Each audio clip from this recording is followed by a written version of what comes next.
பிறர் மானத்தை பற்றி பேசக்கூடாது. முதல்ல பிறருடைய கண்ணியத்தை பற்றி பேசக்கூடாது. அவர் கெட்டவராகவே இருந்தாலும் நல்லதா பேசணும். ஏன் உனக்கு தெரிஞ்சு 1000 கெடுதல் இருக்குன்னா அவருக்கு உனக்கு தெரியாமல் 1000 நன்மை அவர்கிட்ட இருக்கு, உனக்கு தெரியாது. அவருக்கு தாடி இருக்காது, ஆனா அவர் தஹஜ்ஜுத் தொழுவார், உனக்கு தெரியாது.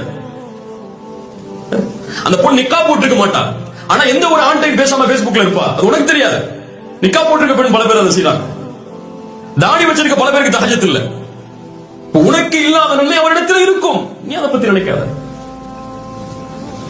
முதல்ல பேசக்கூடாது பிறருடைய மானத்தை பற்றி. இரண்டாவது, இந்த ஹதீஸிலிருந்து பேசப்படும் சபைகளில் இருக்கக்கூடாது.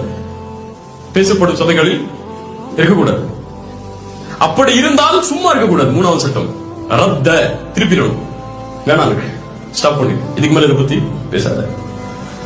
இன்று இந்த 3 தன்மையை யார் செயல்பட்டு நடக்கிறாரோ அவரை அல்லாஹ் நாளை வறுமையில் நரகத்திலிருந்து பாதுகாப்பான்.